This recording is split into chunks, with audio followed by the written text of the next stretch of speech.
کھل کے سامنے آ گئیں اور پاکستان کے اندر سے ریاستی اداروں میں بیٹھے لوگ جو ان کے لیے سہولت کاری کا رول ادا کر رہے ہیں وہ اب کسی سے پوشیدہ رہ نہیں گیا۔ بات یہ ہے کہ کیا اس سے کبھی پہلے کسی دنیا کے طاقتور ملک سے کسی نے اتنی بھاری تعداد میں ممبران نے خط لکھا؟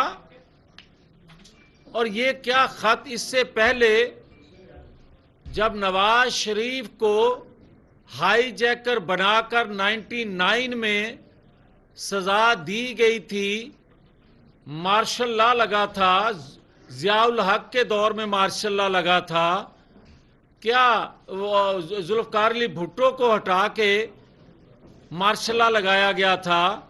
کیا اس وقت پاکستان مخالف قوتوں کے اس طرح خطوط آئے؟ اور کیا اس وقت پاکستان کے خیر خواہ ممالک کی آواز کو سنا گیا؟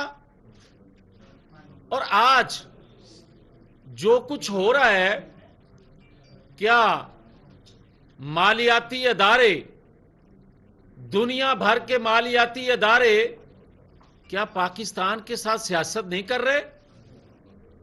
اس لیے نہیں کر رہے کہ اور اتنی کڑی شرائط پہ ایگریمنٹ کی باتیں ہوتی ہیں کہ پاکستانی قوم کو کوئی ریلیف نہ دیا جا سکے، اور اس کا فائدہ کس کو دیا جا رہا ہے؟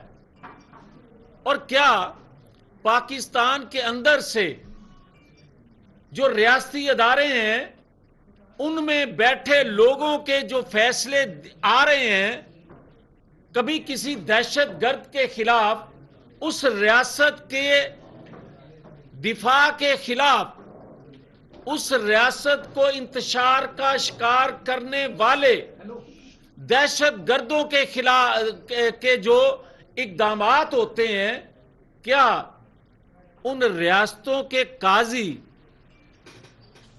اپنے ملک کے مفاد کے خلاف فیصلے دیتے ہیں جس طرح آج آ رہے ہیں؟ اور کیا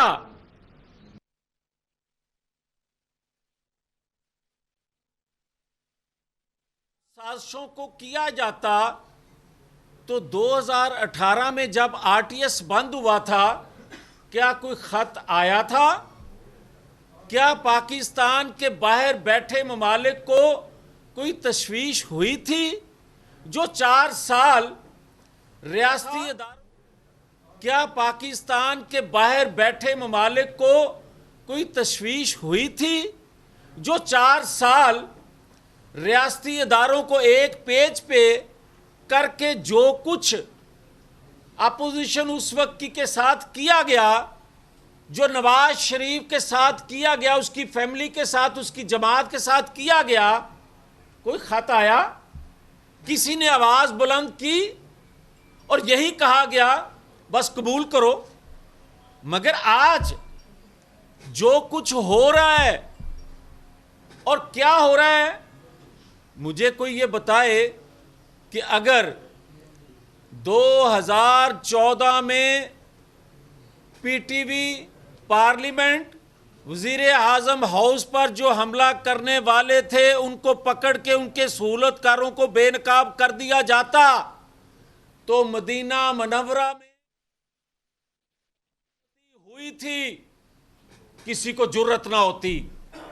اور اگر وہاں بے حرمتی، جو نعرے بازی، جو ادھم مچایا گیا، اگر ریاست کے ادارے اس پر سخت ایکشن لیتے تو پھر 9 مئی 10 مئی کا واقعہ نہ ہوتا۔ اگر آپ مذہبی ٹچ، مذہب سے کھیلنے والوں کو بھی معاف کر دیں، عالمی سازشوں کا اعلی کار بننے والوں سے بھی خود کو نظر انداز کر دیں اس واقعے کو، تو پھر پاکستان کی دفاعی تنصیبات پہ حملہ ہونا تھا. اور آج جو باتیں سنوائی دے رہی ہیں کہ جناب مذمت کر دیں، ہمارے قاضی کہتے ہیں کہ مذمت کر دیں، خواہش کا اظہار کرتے ہیں. کیوں اور کیسی مذمت، کیسا افسوس؟ کیا افسوس مذمت سے، مذاکرات سے دنیا میں میرے اداروں کی جو جگ ہنسائی ہوئی ہے، دنیا میں میرے دفاع، میری ریاست کے دفاع کا جو مذاق اڑا ہے، کیا وہ واپس آئے گا؟ اور آج ایک اور بات کہنا چاہتا ہوں، کوئی یہ مت سوچے کہ جو ہلکی ہلکی آنچ پہ آوازیں آتی ہیں کہ اس کو باہر بھیج دیا جائے. کوئی اس کو باہر بھیجنے کی جرت نہ کرے. اب نہیں تو کبھی نہیں. اب وقت آ گیا ہے کہ جب پاکستان کی معیشت سے کھلواڑ ہو چکا، جب پاکستان کے اندر ایک انتشار کا بیج جو بویا گیا تھا وہ آج تناور درخت بن چکا، آج بھی اس درخت کو نہیں کاٹیں گے تو پھر اس کی جڑیں پاکستان کی بنیادوں کو کھوکھلا کر دیں گی. اس لیے یہ ہو نہیں سکتا کہ آئین کی رسی سے جو ہمارے ہاتھ بندھے ہیں، جو ریاستی اداروں کو ایک پیج پہ رکھنے کے لیے ریاستی اداروں پر پاکستانی قوم کی جو نظریں، جو غم و غصہ اٹھتا ہے، دیکھتی ہیں نظریں اس طرف، ان کو ہم نے ان تیروں کو اپنے سینے کی طرف کیا، اپنی زبان کو تالا لگا دیا. ہمارے سینے میں بہت سے راز ہیں، سیاسی جماعتوں کی لیڈرشپ کے سینے میں بہت سے راز ہیں، مگر وہ راز اس لیے ہیں کہ قوم کے، ریاست کے مفاد میں اگلنا نہیں ہے.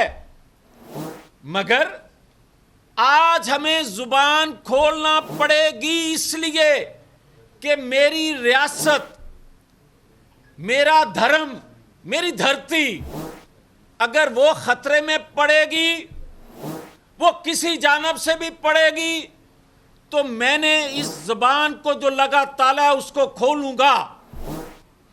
وہ سینہ جس میں راز ہیں ریاست کے مفاد کے لیے پھر وہ کھولوں گا.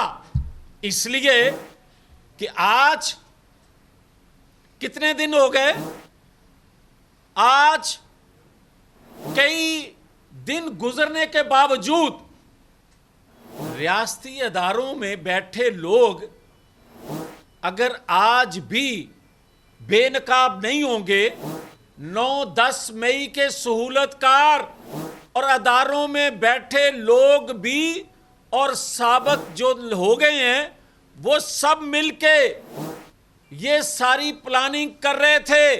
اگر میری جماعت کی حد تک ہوتا تو یہ سینے میں راز رہتا. اگر صرف نواز شریف کو تاحیات نہل رکھنا تھا، مقصود تھا، تو میں زبان نہ کھولتا. مگر جب میری ریاست کو خطرہ ان سے ہو گیا ہے، جب میری ریاست ان کے ہاتھوں محفوظ نہیں میں سمجھ رہا، تو پھر میں کس لیے یہ راز رہنے دوں؟ میں زبان کھولوں گا. کیا پاکستان کے انٹیلیجنس اداروں کے علم میں نہیں ہے کہ 9 اور 10 مئی کو کس ادارے میں بیٹھے شخص نے اس کے لیے سہولت کاری کا رول ادا کیا؟ اور جو کیا وہ اگر بے نقاب ہو جائیں اور کر لیے جائیں تو یہ وہی کردار ہیں جنہوں نے 2017 میں پاکستان کی بربادی کی بنیاد رکھی. وہ سارے کے سارے بے نقاب ہو جائیں گے. شاید اس لیے ان کو بے نقاب نہیں کیا جا رہا. 9-10 مئی کے واقعے کے کرداروں کو بے نقاب اداروں میں بیٹھے لوگوں یا ایکس لوگ جو ہیں ان کو کر دیا جاتا کئی لوگ یہ سوچ رہے ہیں کہ 2017 کے کردار بھی کہیں بے نقاب نہ ہو جائیں. اب کرنا پڑے گا. اب اگر یہ ادارے گناہگار نہیں ہیں، اداروں میں بیٹھے لوگوں کو بے نقاب نہ کیا تو لوگ اداروں پہ انگلیاں اٹھا دیں گے. اگر ریاست کو جو کہ خدا کے فضل و کرم سے مضبوط بنانا ہے، سب پاکستانیوں کی آواز پکار ہے، مگر ان کرداروں کو چھپانے سے نہیں ہو سکتا. اس لیے میری گزارش ہے کہ 60 ارب کا ڈاکہ ڈالنے والا اگر اداروں میں بیٹھے لوگ یہ سمجھتے ہیں کہ جس طرح 450 لوگ پاناما میں تھے اور جس کا ذکر پورے افسانے میں نہیں تھا نواز شریف کا، اس کو صرف